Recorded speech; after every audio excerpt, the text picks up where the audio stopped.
The silence was the first gift the conductors gave us, and the last thing we learned to fear. Before their arrival, humanity screamed. We screamed in birth and in death, in war and in celebration. Our voices a chaotic chorus of ambition and despair that echoed across the polluted plains of Earth and rattled through the tin can colonies on Mars. Then the conductors came, descending in ships that were less metal and more solidified music, their forms shifting and fluid, their voices resonating not in our ears, but in the quietest chambers of our minds. They found us on the brink of self-annihilation, choking on our own progress, and they offered us harmony. They smoothed the jagged edges of our existence, erased famine with nutrient synthesizers that hummed lullabies, ended war by gently turning our weapons into dust, and cured disease with sonic frequencies that coaxed our very cells into perfect alignment when, in exchange for this peace, this placid eternity, they asked for only one thing: our noise. They called it dissonance, the root of all our suffering, the jagged frequency of our unchecked emotions. So they tuned us. They erected shimmering resonant spires in the heart of every city, monolithic tuning forks that pulsed with a constant, soothing thrum, a universal E-flat that settled deep in our bones. This was the symphony, their grand composition, and we were the instruments. The constant hum dampened the sharp peaks of rage and the deep valleys of sorrow, leaving us in a state of serene, productive contentment. There were no more arguments, no more tears, no more laughter that rang loud enough to startle. There was only the gentle, pervasive hum and the quiet purpose it instilled. I remember the noise. My name is Kalen, and I was a composer before the music died. I didn't write symphonies for orchestras. I wrote them for scrapyards and collapsing stars. I captured the frantic rhythm of a market crash, the mournful crescendo of a dying engine, the chaotic percussion of a riot. My art was a mirror to our beautiful, terrible noise. And when the conductors arrived, they shattered it. They didn't burn my scores. They simply made them irrelevant, impossible to feel. How can you understand a piece about rage when you can no longer remember the heat of it in your own blood? So I became a relic, an archivist of dead feelings, living in a small, sound-dampened apartment in the shadow of the London spire. The conductors provided for me, as they did for everyone, but my purpose was gone, replaced by a hollow ache that even their symphony couldn't quite fill. I spent my days in the archives, surrounded by the silent recordings of humanity's last true sounds, a baby's first cry, the roar of a crowd at a football match, the desperate pleas of a lover, the final, ragged breath of a soldier. These were artifacts of a forgotten species. The change began not with a bang, but with a crackle. It was a flaw in the perfection, a ghost in their machine. Her name was Alara, a former network engineer who, like me, had been rendered obsolete. Her expertise was in chaotic, human-designed systems, full of redundancies and illogical backdoors. The conductor's network was flawless, a crystalline lattice of pure logic. But Alara never stopped looking for the flaws. She found me not in person, but as a whisper of data, a corrupted file that slipped through the network's placid filters. She had found a way to create a tiny pocket of digital silence, a space free from the symphony's influence.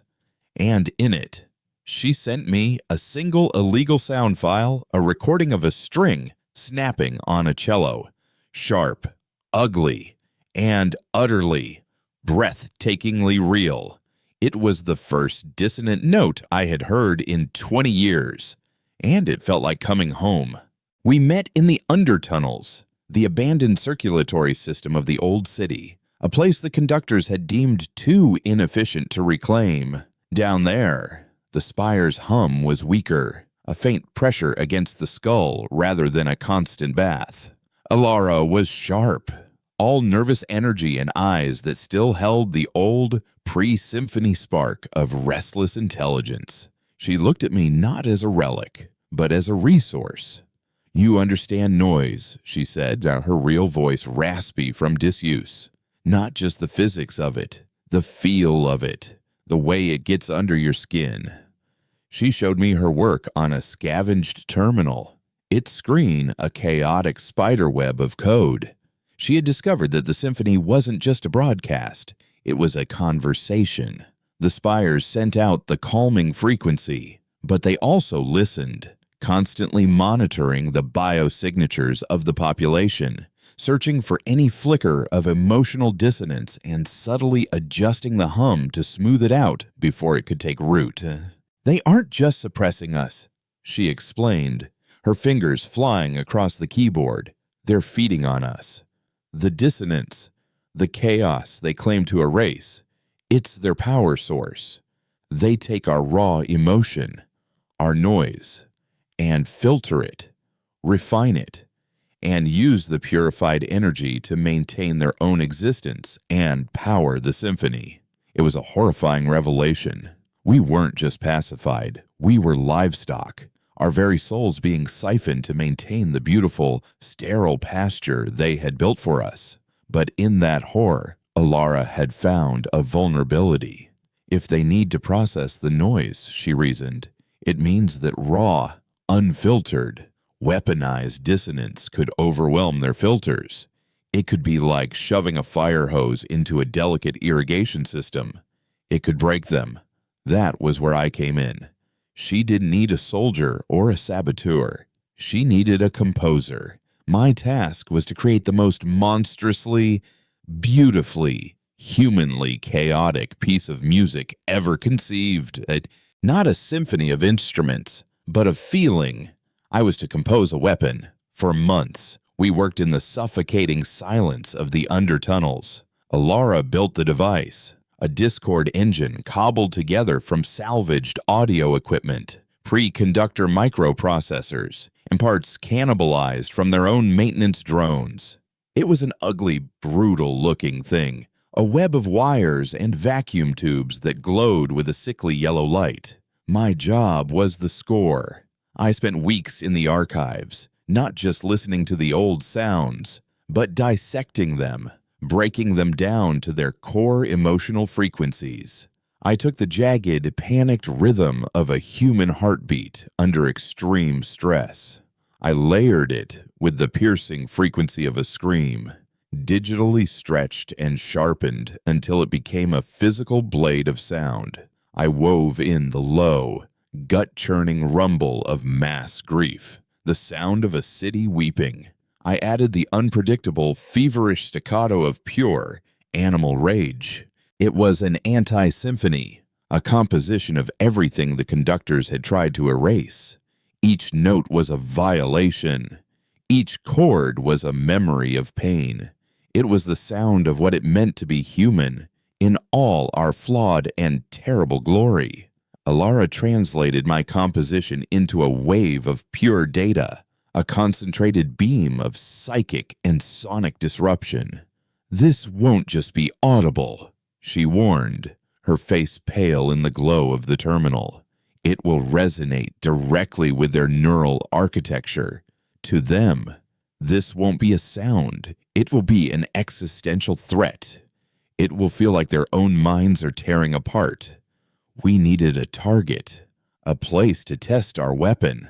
A full resonant spire was too fortified, but Alara had located a smaller secondary node hidden in what used to be the old Tate Modern Museum, a place now converted into a serene contemplation center where citizens went to sit in quiet rooms and bathe more directly in the symphony's soothing glow. The node was a junction box, less powerful than a spire but directly linked to the citywide grid.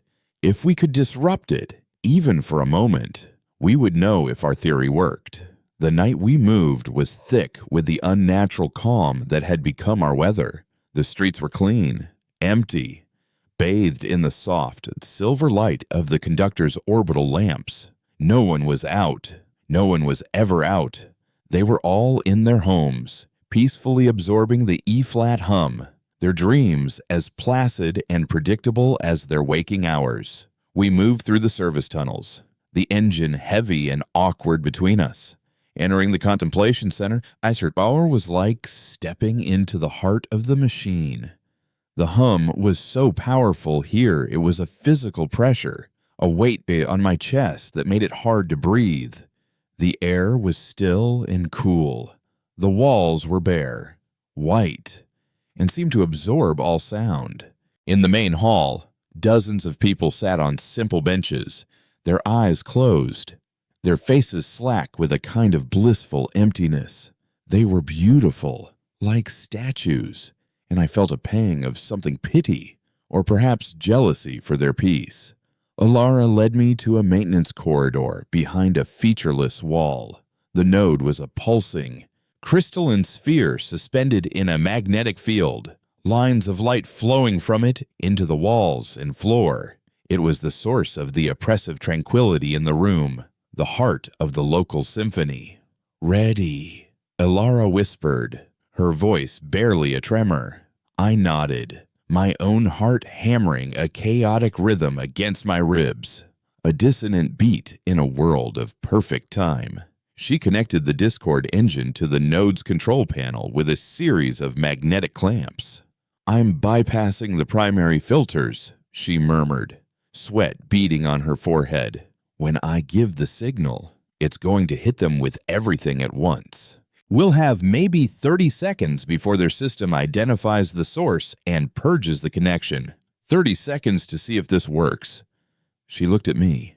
"Your call, composer." I took a breath, the recycled air feeling thin and dead in my lungs. I thought of the archives, of the silent screams and forgotten laughter. I thought of the cello string, that single, sharp note of defiance. "Play it," I said. Alara hit the activation key. For a second, nothing happened. The crystal sphere continued to pulse with its serene, blue light. The hum in the air didn't change. My heart sank. It was a failure, a foolish dream born in the dark. Then, the sphere flickered. Its blue light stuttered, turning a sick, violet color.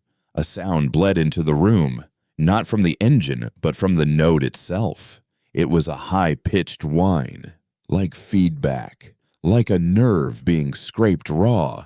In the main hall, the tranquil statues jerked. A woman's head snapped up, her eyes wide with a confusion that quickly curdled into fear. A man gasped, clutching his chest. The serene hum of the symphony faltered, and into that crack rushed our noise. My composition poured through the node, not as music, but as a psychic shockwave. The lights in the room strobed violently. The crystal sphere began to vibrate, cracks appearing on its perfect surface. The low rumble of grief I had composed echoed through the floor, and people began to weep, not quietly, but with ragged, soul-shattering sobs, as if decades of suppressed sorrow were breaking free at once. Then came the scream. It wasn't just a sound, it was a feeling. A blade of pure panic that sliced through the air. The contemplation center became a bedlam of raw, unfiltered human emotion. People scrambled to their feet, shouting, crying, their faces contorted with the unfamiliar agony of real feelings. But the most terrifying change was not in the humans, was in the conductors. We had never truly seen them, only their ships and the effects of their technology. We assumed they were beings of pure light and harmony, as serene as the peace they enforced. But as the Discord engine poured our chaos into their network, the air itself began to shimmer. For a fleeting instant, the placid image of the world they projected onto our minds faltered. The white walls of the museum seemed to peel back, and for a single, horrifying heartbeat, I saw what lay beneath. It wasn't light. It wasn't harmony. It was a writhing, chaotic mass of something ancient and hungry, a being of discordant angles and screaming, silent mouths. It was a creature not of music, but of noise, a predator that had cloaked itself in the one thing it fed upon. The symphony wasn't a gift of peace. It was a dinner bell, and they were just tuning their meal. The node shattered, exploding in a shower of crystalline dust and silent light. The connection broke. The engine went dead. The raw human noise in the room died down, replaced by a stunned, whimpering silence as the main city spire compensated for the breach, its E-flat hum surging back with a vengeance, forcing the rediscovered emotions back down into their cages. Alara grabbed my arm, her face ashen. "We have to go. Now!" We fled back into the undertunnels. The echoes of that momentary vision burned into my mind. We had proven our theory. We could hurt them. We could make them bleed. But we had also learned a terrible truth. We weren't fighting benevolent zookeepers. We were fighting monsters. We had just rung the bell for a different kind of symphony, one of our own making. Our war had just begun, and our only weapon was the sound of a broken heart.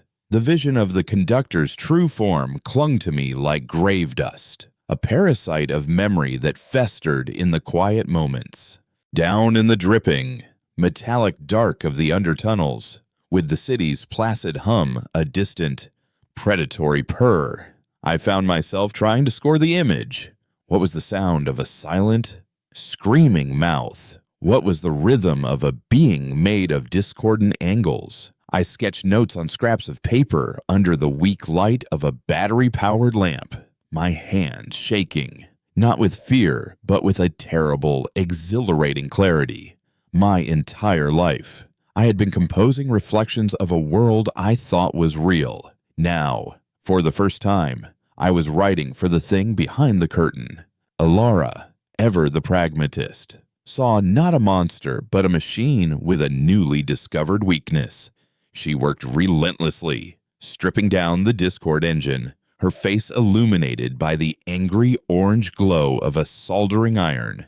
She muttered about feedback loops, resonant frequencies, and psychic architecture, her language a clinical counterpoint to my own frantic, artistic terror. "They're not gods. Kalen," she said one cycle, not looking up from a particularly stubborn circuit board. "They're just old and hungry, and anything that eats can be starved." Her words were a comfort, but the vision remained. The symphony was not a cage, it was a digestive tract, and we were slowly being rendered into a palatable, homogeneous slurry of emotion. The test at the Contemplation Center had been a success, but it had also been a flare in the dark, and we knew it was only a matter of time before something came looking for the source. We needed allies, a choir for my anti-symphony. But who do you recruit from a populace that has forgotten how to even want freedom? The answer came not from a search, but from an echo. In the weeks that followed, faint tremors began to ripple through the city's placid consciousness. People who had been at the center that night were quarantined, labeled as suffering from neural dissonance syndrome, a gentle, clinical term for having been violently reacquainted with their own souls. But the quarantine couldn't contain the memory. Whispers started on the encrypted, pre-conductor networks Alara monitored. Fringe communities of data hoarders and history buffs trading fragments of a strange story, a sudden, inexplicable wave of panic and grief at the Tate Modern, a flash of something else. They called it the Tate Static. It was a ghost story, a rumor of a feeling, and for the first time in a generation, people were afraid of something other than imperfection. It was through these whispers that we found Reese. He ran a small, illicit archive in a decommissioned pumping station, a den filled with the contraband of a noisy past, leather-bound books that crackled when you opened them, vinyl records with their delicate, spiraling imperfections, even a deactivated, rust-pocked revolver, a thing of such primal, violent purpose it felt like a curse in the sterile world above. Reese was old enough to remember the before times clearly, a man whose edges the symphony had never quite managed to smooth away. He was a mountain of a man, with a face like a road map of forgotten brawls and a voice that was a low, gravelly rumble, a sound that seemed to defy the ever-present hum. When we found him, he was listening to an old recording of a storm, the thunder so loud it vibrated through the concrete floor.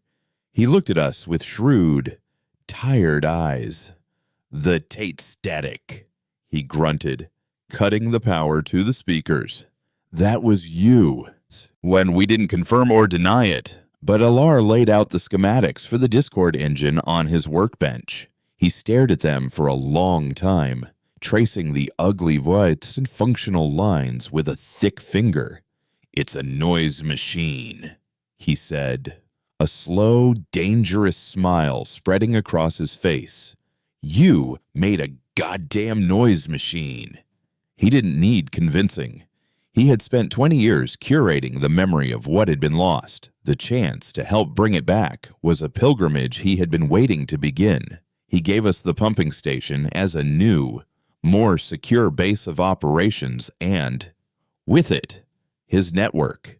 He knew the city's forgotten anatomy, its secret passages and hidden hollows, and he knew the people who, like him, lived in the cracks. It was Reese who led us to Dr. Anya Sharma.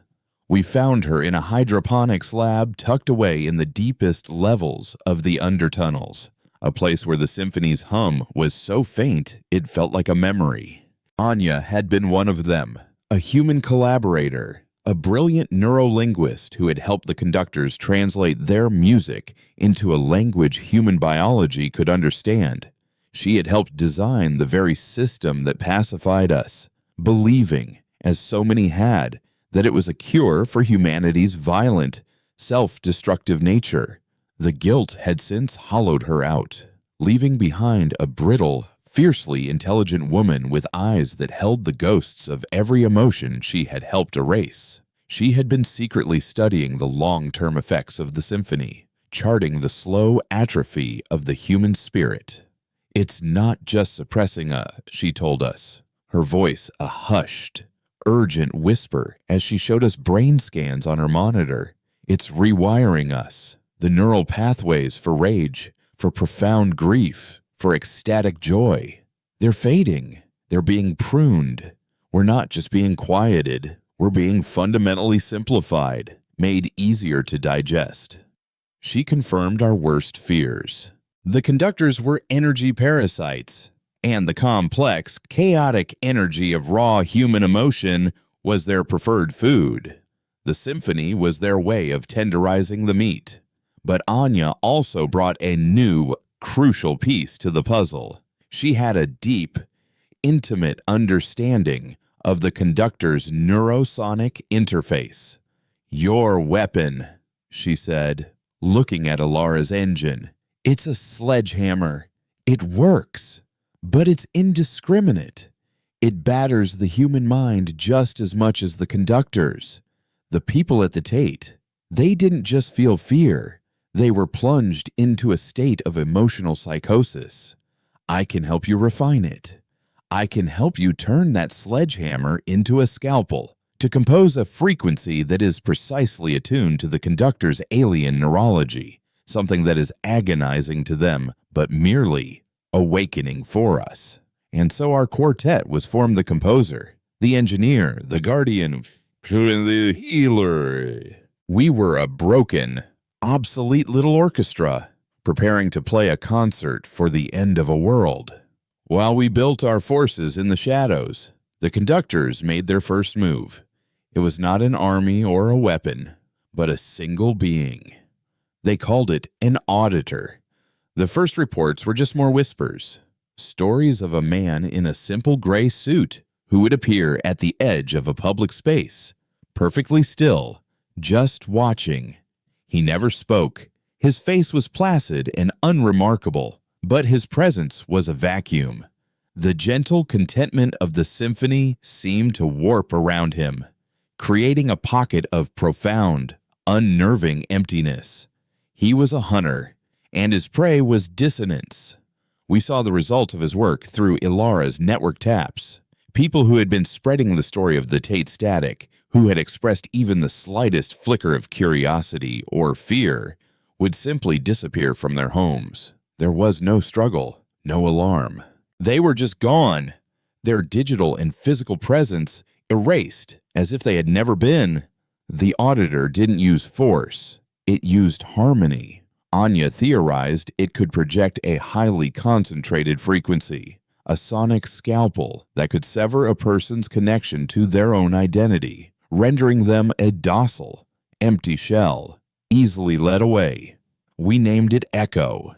The new plan was bolder. We couldn't keep hiding and launching hit-and-run attacks. We needed a sanctuary, a place on the surface, a piece of the city permanently liberated from the symphony's control, a place where we could gather more of the awakened and build a real resistance. We needed to create a silent zone. Our target was the old post office tower, a concrete relic from the 20th century that had once been the hub of the nation's telecommunications. The conductors had repurposed it, its massive dish now acting as a signal amplifier for the main London spire. If we could get our Discord engine inside and connect it to that dish, we could use their own infrastructure against them, broadcasting my composition not as a short, sharp shock, but as a continuous, deafening roar of emotional static across several city blocks. The infiltration was Reese's masterpiece of planning, a route that took us through sewer mains, forgotten pneumatic tube systems, and the skeletal remains of the old underground. As we ascended the tower's dark, silent core, the symphony's hum grew stronger, a suffocating blanket of peace. Ilara worked frantically to interface our crude engine with the conductor's elegant, crystalline technology, her fingers a blur as she spliced wires and rerouted power. Anya monitored our own biometrics, ready to administer counter-frequencies if the psychic pressure became too much. Reese and I stood guard, the old revolver in his hand looking like a child's toy against the scale of our task. And then he was there. Echo.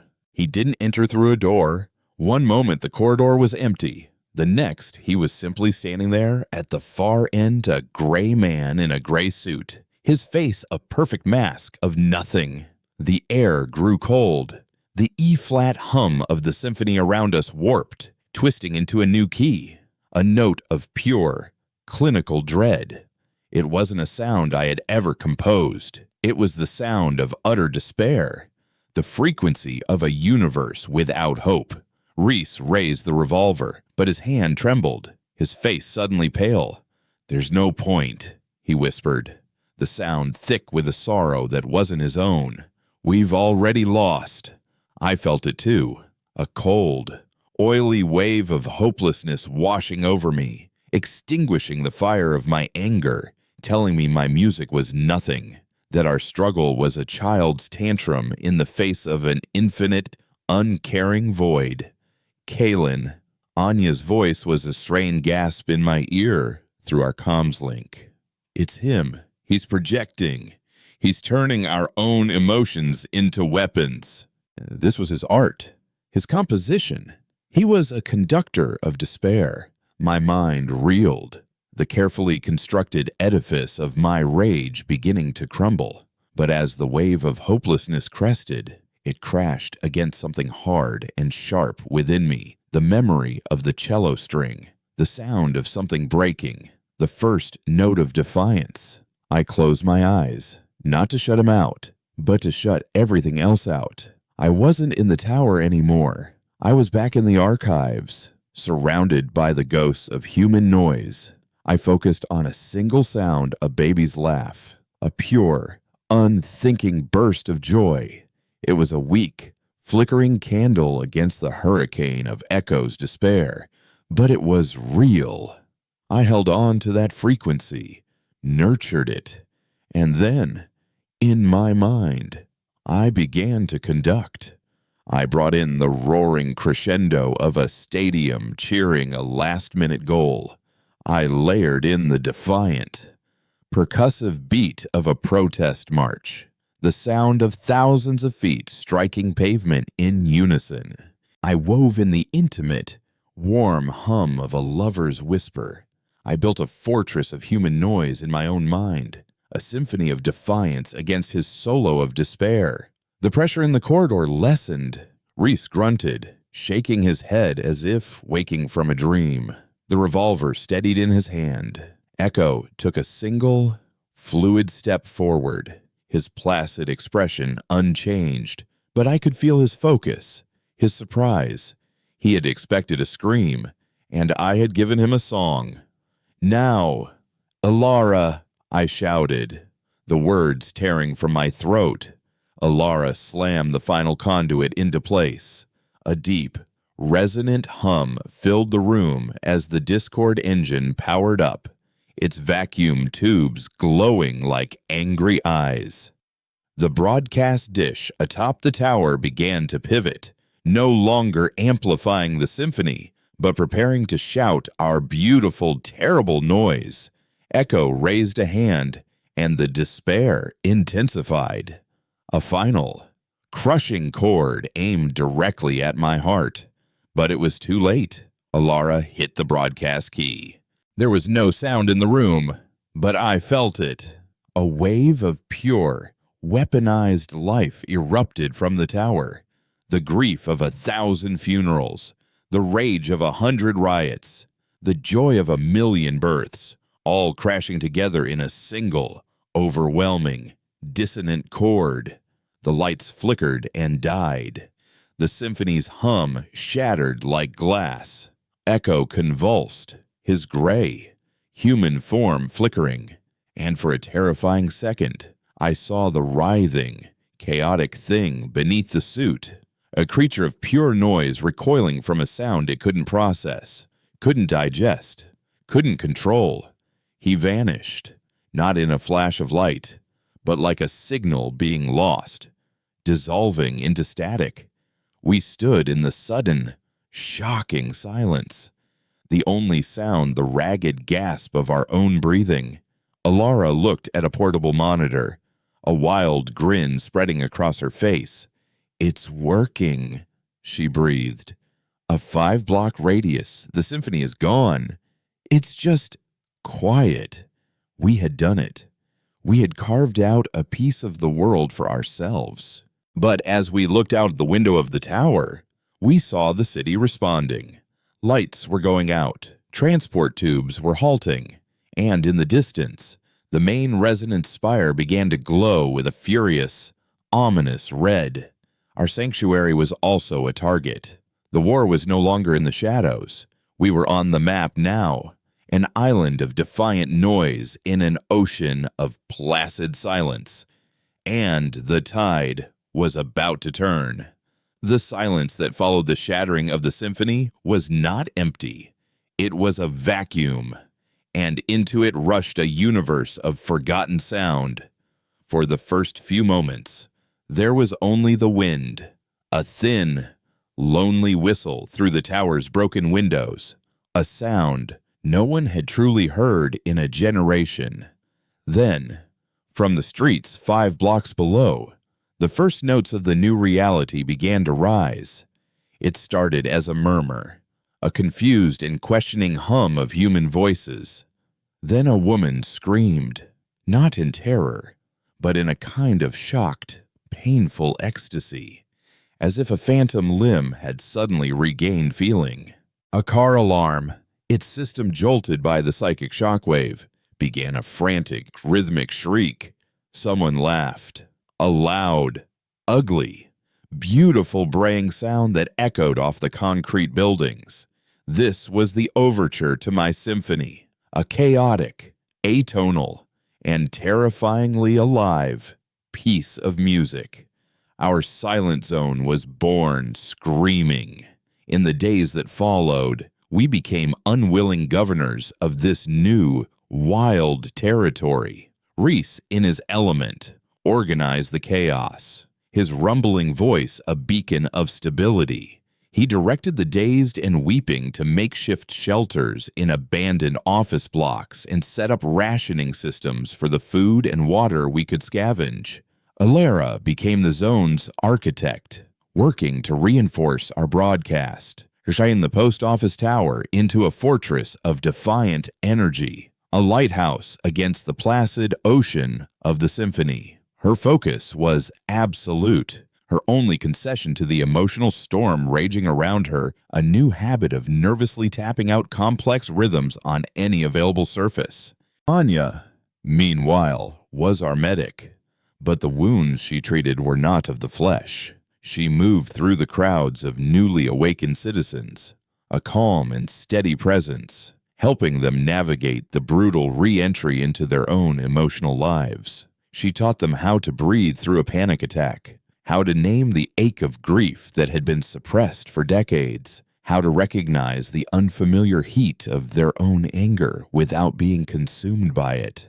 She was teaching them, one by one, how to be human again. I was the ghost in our new machine. I walked the streets of our 5-block kingdom, an artist horrified and mesmerized by his own creation. I saw a man sobbing in a doorway, clutching a faded photograph, decades of mourning for a long-dead wife finally allowed to surface.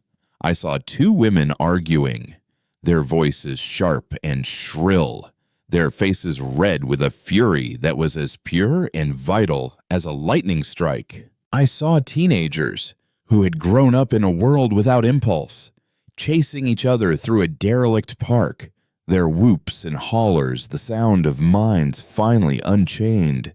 It was beautiful and it was monstrous. We were free, but we were also raw, exposed nerves, flinching from the sudden, violent stimulus of our own hearts. The conductors did not attack, not directly. They contained. On the 3rd day, a shimmering wall of energy, a silent, translucent curtain of force, descended around the perimeter of our zone. It was their quarantine, a perfect, seamless cage. Beyond it, the rest of London continued in its serene hum. The citizens outside looking at the shimmering barrier with a placid, incurious gaze.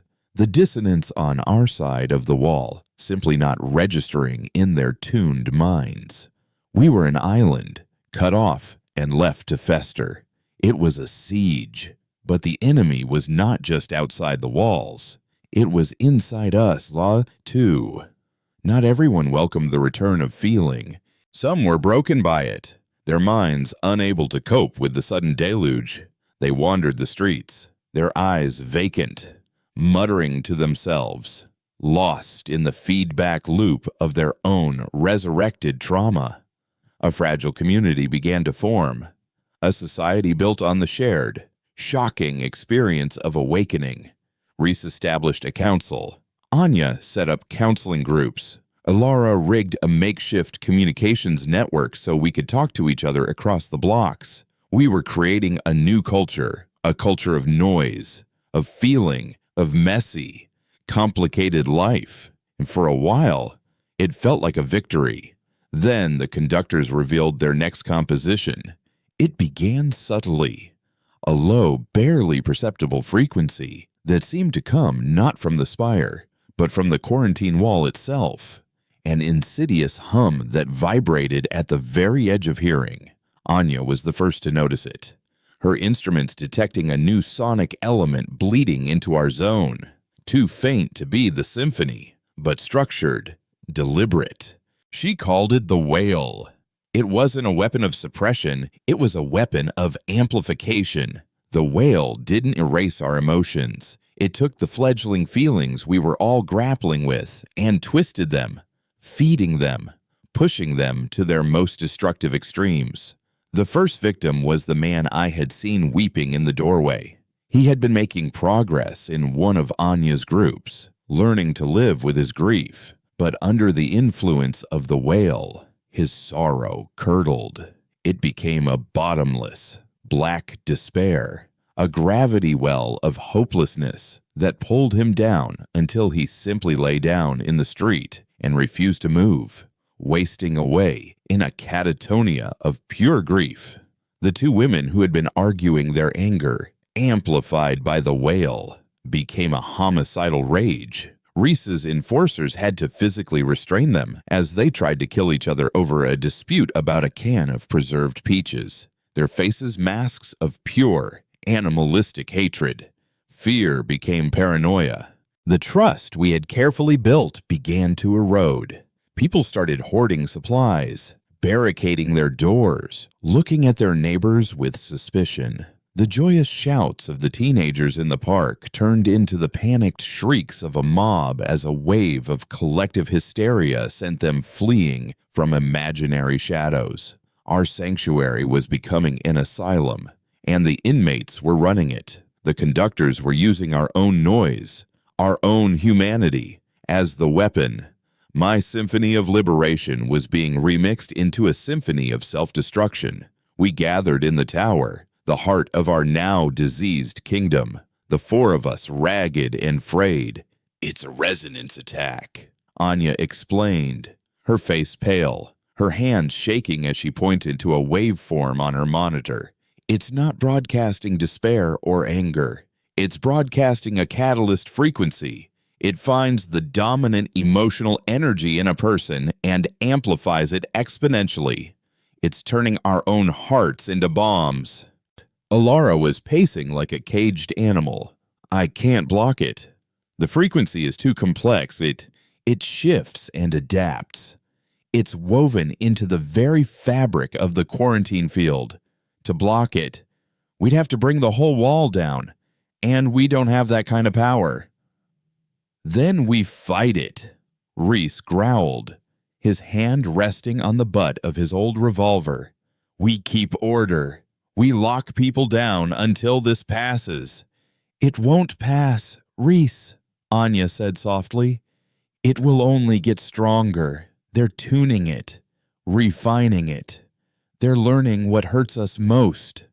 I looked at them, my friends, my collaborators, and I could see the whale working on them, too.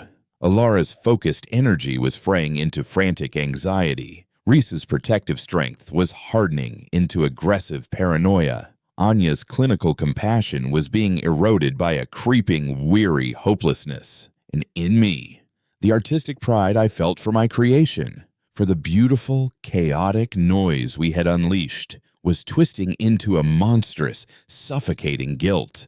This was my fault. I had composed the weapon that had freed these people, and now that very freedom was killing them. "What if we don't block it?" I said, the idea forming even as I spoke it, a desperate, impossible counter-melody. "What if we broadcast something else?" They all looked at me. "Another attack?" Alara asked. "It would be like trying to shout over a hurricane."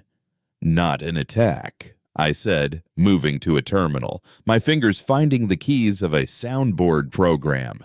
"Not another scream." "Anya, you said it amplifies the dominant emotion."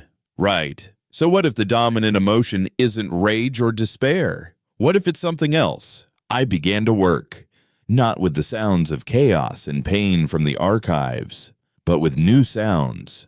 Sounds I had recorded myself in the streets of our silent zone over the past few weeks. I took the sound of a mother humming a forgotten lullaby to her frightened child. I took the rhythm of two people working together to clear rubble, their movements falling into a steady, collaborative beat. I took the sound of Reese's voice, and not when he was shouting orders, but when he was calmly reassuring a scared citizen. I even took the sound of the two women arguing, but I didn't take the screaming. I isolated the moment of exhausted silence between their shouts, the shared breath of two people who had spent their fury and found a fragile human connection in the quiet aftermath. I began to weave these sounds together, not a symphony of rage, but a canticle of resilience. It wasn't a sound of perfect harmony like the conductor's symphony. That was a lie. This was a harmony born of dissonance, a chord made of different, sometimes conflicting, notes that still found a way to sound together. It was the music of community, of empathy, of hope. A counterfrequency. Anya breathed, understanding. You're composing a psychic dampener. A song of hope to fight a song of despair. It's not enough to just be loud, I said, my fingers flying. We have to choose what our noise says. Alara was already at the main console, recalibrating the broadcast dish. It'll be a fight for bandwidth. Their wail against your. Whatever this is, it's gonna be a goddamn duet. Reese nodded, his hand leaving his gun. I'll get the council. Tell people what's coming. Tell them to hold on. Tell them to listen. As Alara prepared to broadcast, the tower shook. The wail intensified. A final, desperate push from the conductors. A wave of pure, undiluted fear washed over me. So powerful I felt my stomach clench and my vision blur. For a moment, I saw the screaming, silent mouths of the creature behind the veil, and I knew it was feasting on the chaos below. It was feeding on my symphony. Now, Kaylin, Alara yelled over the psychic din. I took a deep breath, closed my eyes, and hit play. My new composition, our anthem, poured out of the tower. It wasn't a weapon that shattered the wail. It was a current that flowed against it. It didn't erase the fear or the anger, but it surrounded it, contextualized it, offered a different path. It was a whisper that said, "You are not alone in your pain." It was a rhythm that said, "We can rebuild together." It was a melody that said, "There is a morning after the long night." Below, on the streets, the change was slow, then sudden. The fistfights faltered. The paranoid whispers quieted. The man lost in his grief sat up, blinking, as if hearing a familiar song from a distant room. The anthem didn't cure them, but it gave them a handhold, a ledge to cling to in the storm of their own emotions. We were pushing them back. We were harmonizing our own noise. The fight for the silent zone was no longer about survival. It was about identity. The conductors wanted to turn us into a screaming mob, proving their point that our emotions were a plague to be eradicated. We had to prove that our noise, our beautiful, terrible, chaotic noise, could be more than just a scream. It could be a song. And as our anthem pushed back the wail, a new light appeared on the quarantine wall. It was no longer just a passive barrier. Figures were beginning to coalesce on its surface. Humanoid shapes of pure, shimmering sound. The auditors were returning. And this time, they were coming as an army. The arrival of the auditor army was not a storm. It was a tide. They didn't breach the quarantine wall. They bled through it, their forms resolving from the shimmering energy field like ghosts stepping out of a mirror. There were dozens of them, then hundreds, all identical in their drab gray suits, their faces perfect, placid blanks. They flowed into the streets of our silent zone not with weapons, but with an overwhelming, oppressive silence. A new composition designed to smother our fledgling anthem. Where they walked, the chaotic, vibrant sounds of our reclaimed humanity withered and died.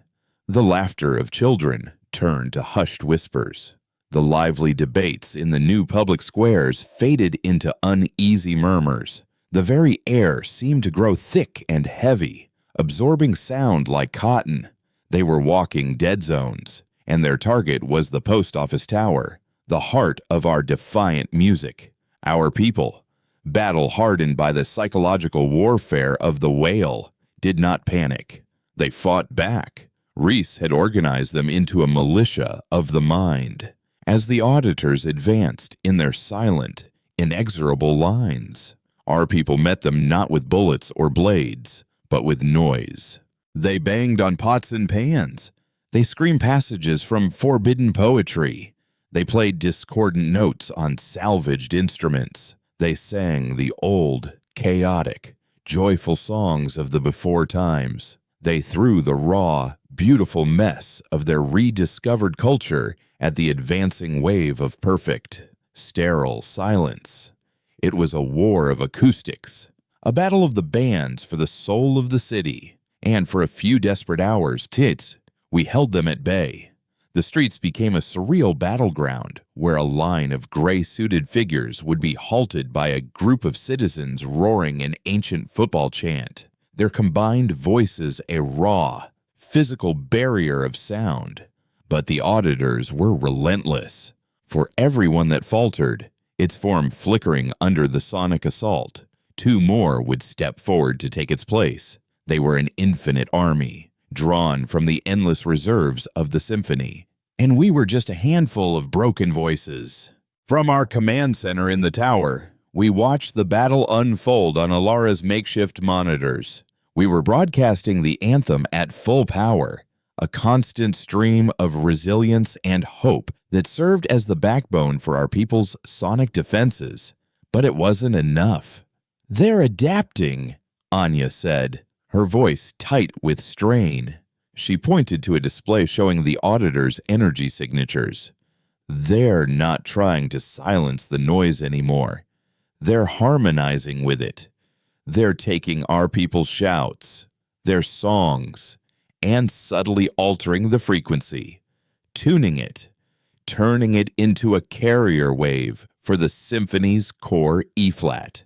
They're hijacking our rebellion and turning it into a lullaby." On the screens, we saw it happen. A woman screaming defiance at an auditor suddenly faltered, her cry losing its sharp edge, its pitch smoothing out, becoming a long, mournful, harmonious note. Her face went slack, her anger draining away, replaced by a placid emptiness. She lowered the pipe she was banging against a lamppost and stood silently as the auditors flowed past her. They weren't just silencing us, they were converting us, 1 note at a time. "We can't win a war of attrition," Reese growled, his face grim. "They can out-broadcast us, outlast us. We need to cut off the signal at its source." "The London Spire," Alara said, her fingers already a blur across her keyboard, pulling up schematics of the city. "It's the central hub for this entire sector. It powers the quarantine wall, generates the auditors, everything. If we take it down, they go deaf and blind." It was an insane idea. The Spire was the most heavily defended structure on the planet, the throne room of the enemy. It was miles away, on the other side of the quarantine wall, deep in the heart of the sleeping city. "We can't get an army there," Reese stated, the obvious hanging heavy in the air. "We don't need an army," I said, a desperate, terrifying plan blooming in the wreckage of our defense. "We just need a soloist." I looked at the Discord engine, our original weapon, the sledgehammer that Anya had helped us refine. We had been using it to broadcast the anthem, a wide, powerful, but ultimately gentle wave of sound. But its original purpose was still there. It could still scream. The engine signal is psychic, not physical, I reasoned, thinking aloud. It doesn't need to be broadcast from a dish. It just needs a carrier. A human carrier. Anya's eyes widened in horror. Kaylin, no. To act as a direct conduit for that much raw, unfiltered dissonance. It would destroy a human mind. It would be like channeling a supernova through a light bulb. What if the light bulb is already broken? I asked quietly. I looked at my hands. For weeks, I had been composing, conducting, living inside the noise. I had spent more time immersed in the raw, chaotic frequencies of human emotion than anyone. The wail, the anthem, the screams from the archives, they were all part of me now. I was a resonant chamber of human feeling. Perhaps I could contain the storm because I had already become the storm. The plan was simple and suicidal. Reese and a small yet hand-picked team would create a diversion, a massive, concentrated sonic assault on one section of the quarantine wall, drawing the auditors' attention. While they were focused on that, Alara would create a momentary breach in the wall on the opposite side of the zone, a back door just large enough and open for just a few seconds. I would go through that breach, alone. Once outside, I would be in enemy territory, a single dissonant note in a world of perfect harmony. I would have to make my way to the spire, get inside, and get to the central resonance chamber. There, I would become the bomb. I wouldn't need to connect the engine to their systems. I would be the engine. Alara modified the device, turning it from a stationary broadcasting unit into a portable, terrifying-looking harness that strapped to my chest. It was a metal rib cage of wires and glowing vacuum tubes, with a series of neuroconductive pads that would press against my skin, feeding the wave of pure chaos directly into my nervous system. "I've put in every failsafe I can think of," she said, her voice strained, avoiding my eyes. "But once you activate it at full power, there's no off switch. Kaylin, the feedback loop will be absolute.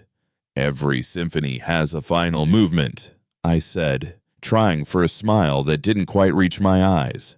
Before I left, Anya gave me a small, sealed injector. "This is a neural dampener," she explained, her clinical composure cracking, her eyes shining with unshed tears. "It won't stop the psychic feedback, but it will sever the connection to your autonomic nervous system. It will keep your heart beating and your lungs breathing even when your mind is gone. It might give you the extra seconds you need." It was the most heartbreakingly practical gift I had ever received. Reese clapped me on the shoulder, his grip like iron. "You make some noise for us, composer," he said, his voice thick with an emotion he could no longer suppress. The diversion began. A section of our zone erupted in a coordinated cacophony, a final, desperate roar of defiance. The auditors, as predicted, began to flow toward the sound, their silent ranks converging on the perceived threat. On the far side of the zone, Alara yelled, "Now!" A segment of the shimmering wall dissolved, opening a silent, gaping maw into the sleeping city beyond. I didn't hesitate. I ran through the opening, and the wall sealed behind me, plunging me into the heart of the enemy's world. The silence was absolute. It was a physical pressure, a profound and terrifying stillness that made the air feel solid. The gentle E-flat of the symphony hummed from the pavement, from the buildings, from the very sky. It was a world asleep, and I was the only waking thing in it. Every step I took was an act of rebellion. The harness on my chest was inert for now, but I could feel the caged energy within it, a sleeping beast of pure chaos. I moved through the empty, perfectly clean streets, a ghost from a forgotten, noisier age. The city was beautiful, a sterile, serene masterpiece of order, but it was the beauty of a perfectly preserved corpse. As I got closer to the spire, which loomed over the city like a giant, crystalline tuning fork, I began to see them. The sleepers, citizens walking in slow but dreamlike synchronicity, their faces placid, their movements graceful and without purpose. They were not individuals, they were cells in a larger organism, moving to the rhythm of the symphony. They didn't see me. I was a frequency they were no longer programmed to perceive. It was the loneliest feeling I had ever known. Getting into the spire was easier and harder than I'd expected. There were no guards, no locked doors. The concept of a physical breach was alien to the conductors. The real security was the symphony itself. As I stepped through the main entrance, the hum intensified 1,000-fold. It wasn't just a sound, it was a physical force that pressed in on me, trying to smooth my jagged edges, to tune my dissonant thoughts, to pull me into the gentle, mindless chorus. It was a siren song of oblivion, promising an end to struggle, to pain, to guilt. My heart rate slowed. My thoughts grew fuzzy, the sharp edges of my plan beginning to dissolve into a warm, comfortable haze. I was forgetting why I was angry, why I was fighting. Peace felt so close, so easy. The harness. I fumbled at my chest, my fingers clumsy and slow. I activated the engine, not to full power, but to a low, barely there whisper of static. A jolt, like ice water in my veins, shot through me. A single, sharp note of pain and chaos cut through the fog of the symphony. It was the sound of the cello string, the first note, the memory of defiance. The peace receded, and the rage returned, clear and cold. I was myself again. I moved upward through the spire's silent, cavernous interior, and the architecture was fluid, crystalline, walls that seemed to flow and shift like frozen music. I was a virus in the heart of a perfect machine.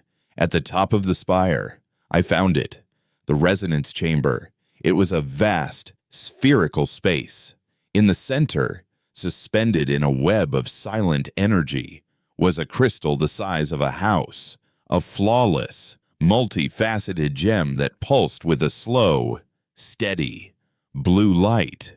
It was the heart of the symphony, the source of the E-flat that held a world in its thrall, and floating around it, like motes of dust in a sunbeam, were them. The conductors.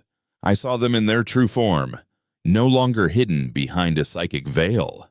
They were the creatures from my vision at the Tate, beings of impossible geometry and silent, screaming mouths, great, elegant, horrifying leviathans of sound and energy, swimming slowly through the psychic sea of their own creation. As I stepped into the chamber, they turned their attention to me. There was no alarm, no surprise, just a vast, ancient, and hungry curiosity. I felt their voices in my mind, not as words, but as a wave of pure, absolute certainty. The dissonance will be harmonized. The noise will be consumed. I looked at the great crystal, the heart of their power.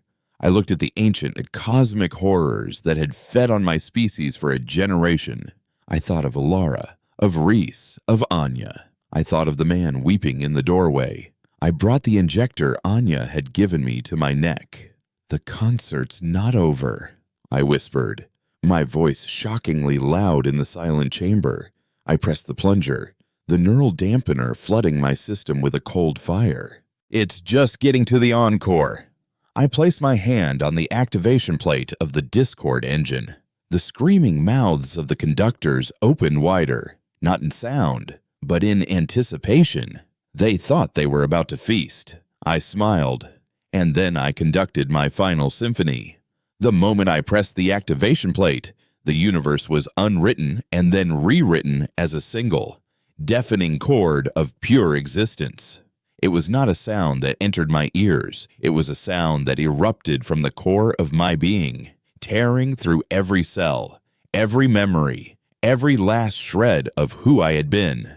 The failsafes Alara built vaporized in the first microsecond.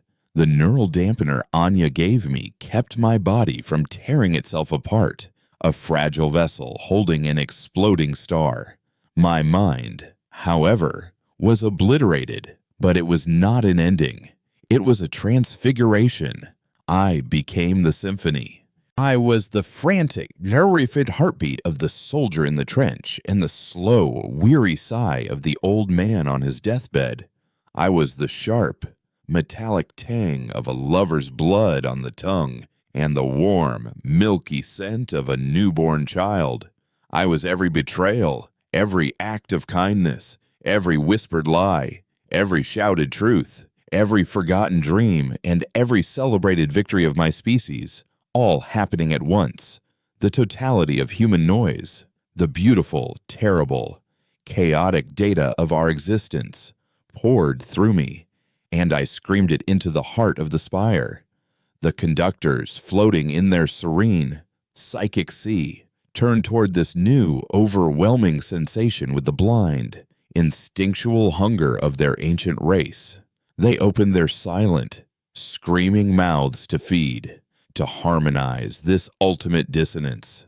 It was the last mistake they ever made. My symphony of raw humanity was not food, it was poison. It was a billion jagged, indigestible truths flooding a system built on a single, elegant lie. As they tried to consume the wave of pure chaos, it consumed them. I felt their minds fracture. The creature that had tasted the despair of a lonely child was suddenly drowning in the collective gree of a million plagues.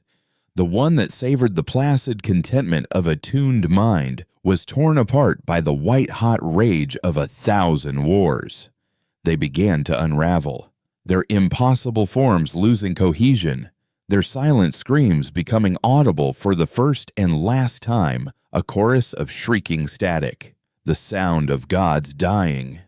The great resonance crystal in the center of the chamber, the heart of the symphony, resonated with my broadcast. It tried to contain the note, to harmonize it, but my song was an anthem of imperfection. Cracks spider-webbed across its flawless surface, and with a final, silent crescendo that I felt in the marrow of my dissolving bones, it shattered into 1,000,000,000,000 pieces of dust, each one carrying a faint, dying echo of the E-flat that had held the world captive. The psychic shockwave erupted from the spire, a silent tsunami of pure, undiluted life. Back in the silent zone, the quarantine wall vanished not with a bang, but like a mirage evaporating in the sun. The auditor army dissolved into motes of gray light, their borrowed harmony gone, their forms unsustainable. In the post office tower, Elara, Reese, and Anya were thrown back from their consoles as the wave hit them. It was not the agonizing, destructive force that had killed the conductors. It was a wave of pure feeling, the totality of Kalen's final performance. They felt a fleeting glimpse of his sacrifice, the rage, the grief, the fierce, defiant love for a broken species that had driven him. They heard his voice in the static, not as words, but as a final, clear note of farewell. Then, for the first time in 20 years, there was true silence. The symphony was gone, not just in London. All over the world, the spires flickered and died. The great crystalline hearts in their chambers, linked in a single universal network, shattered in a chain reaction of dissonant feedback. The placid hum that had been the soundtrack to human existence for a generation simply stopped. The awakening was not gentle. Across the planet, 7 billion people woke from a long and placid dream into a world of shocking, painful clarity. It was a planet-wide birth, and it was loud, and it was messy. Cities that had been silent for 2 decades erupted in a chaotic chorus of screams, of weeping, of confused, angry shouts. It was the sound of humanity coming back to itself, and it was terrifying. In the months that followed, the world teetered on the brink of a new kind of self-annihilation. Without the symphony to dampen their impulses, old hatreds and new fears exploded. But something else grew in the ruins of the old world. The story of the London Silent Zone, of the composer who sang a song so loud it shattered the stars. spread like a modern myth. Our 5-block kingdom became a beacon, a blueprint for how to navigate the terrifying new landscape of feeling. Ilara, Reese, and Anya became the reluctant leaders of a new age. Ilara built a new kind of network, one based on chaotic, human principles of communication, a messy and beautiful web of voices. Reese became a peacemaker, his steady presence and rumbling voice a comfort to the frightened and a warning to those who would use the newfound chaos for their own power. And Anya became the world's therapist, her work on emotional reintegration becoming the foundation for a new kind of healing. They never rebuilt the post office tower. It was left as a silent, skeletal monument to the battle that was fought there. My body was never found. I had become the broadcast. My consciousness scattered into the wave, a ghost in the new machine. But they found the harness, fused and melted to the floor of the shattered resonance chamber, and they brought it back and placed it at the base of the tower like a tombstone for a man who had no grave. 1 year after the fall of the symphony, Anya stood on a balcony overlooking the new London. The city was no longer clean or quiet. It was loud, dirty, and chaotic. Below her, a market bustled with the sound of 1,000 arguments and agreements. In the distance, a musician played a guitar, the notes clumsy and out of tune, but full of a desperate, passionate energy. A child laughed, a sharp, piercing sound of pure joy. 2 people were shouting at each other across the street, their faces red with fury. It wasn't a perfect world. It was a human world. It was the world Kaylin had died for. And as she listened to the dissonant, unstructured, and utterly glorious noise of it all, she smiled. It was the sound of a species learning to sing again, in its own voice, in every possible key.